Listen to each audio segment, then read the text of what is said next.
In this project, you will use graphite to create a fully rendered drawing of a shiny and matte object.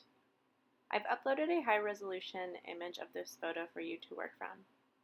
For the demo video, I used a 9 by 12 inch sheet of paper, but I wasn't able to get much detail, so I would like you to use a sheet of 18 by 24 inch drawing paper.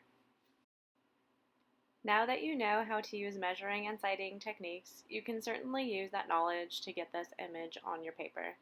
I wanted to save myself some time, so I'm using a printout to transfer this image. At Kinko's, you can print a large format print in black and white for just a couple of bucks. The process for transferring an image is super simple. Just rub graphite on the back of the printout. I'm using a graphite stick, but if you don't have one, just use a soft pencil, like a 6B. Then flip it back over and trace the image onto your paper. For this project, you will need your graphite drawing pencils, kneaded eraser, and plastic eraser. Some optional items that might be useful are a small eraser. I have these two erasers that click out like pencils so I can erase fine lines.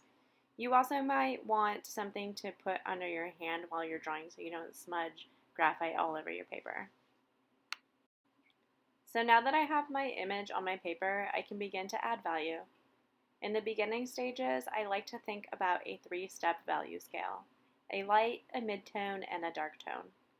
For my dark tones, I'm going to hold off on using my blackest blacks for now and use a 3B for my darkest tone. This will give me room to go darker later in the drawing. If you start with your darkest pencil and a heavy hand, it can be quite difficult to lift up material if you need to adjust your drawing. The midtones in this drawing are pretty dark, so I'm still using a 3B pencil, just a softer touch to create the value map on my pumpkin. The form of this pumpkin starts to come out quick, even though I only have 3 tones: the light white of the paper, the mid-tone, and the dark tone in the face and stem. The shadows in the bat are much more subtle since the bat has a matte finish. But again, I'll start with 3 values. The lightest tones of the bat are darker than the brightest spot on the pumpkin, so I know none of the bat will be the white of the paper. The reflected light on the bottom of this right wing will be crucial to define this form. I consider this the first layer of my drawing. If you go on to make paintings, this is the basic idea for an underpainting. Now I'll go back and turn my 3-step value scale into a 5-step value scale. I'm darkening the darkest parts of the eyes, nose, mouth, and stem. For this project, it may be useful to use the value strips you made last week to compare to the values on the photo. Let's focus on how the light logic acts on this shiny object versus how it acts on the matte object. On the shiny pumpkin, the transitions between light and dark are hard-edged with very bright highlights.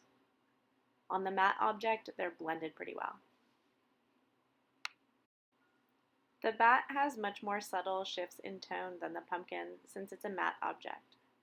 Here, I'm adding the darkest darks within the dark tones and using my kneaded eraser to pick up highlights and reflected light, then blending the transitions with light layers of graphite.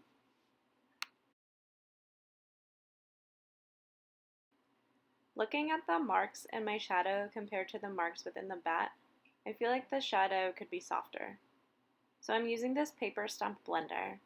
If you want to blend, you can also try a Q-tip or just blend with layers of graphite. The drawing looks pretty good but could use some tightening up.